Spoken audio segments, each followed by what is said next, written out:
आपको सिर्फ 2 तरह के खर्राटे पता होंगे।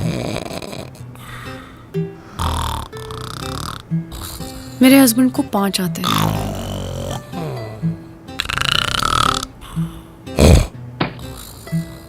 दिल में अजीब अजीब ख्याल आते हैं।